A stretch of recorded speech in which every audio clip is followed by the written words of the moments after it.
Once everything is peeled off, I like to start with the abdominal wall first, to separate it from the meat I want.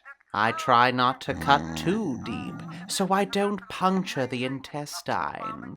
We want to save those for ponds later on.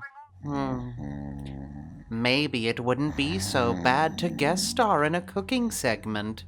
I'd make a mean Von stew.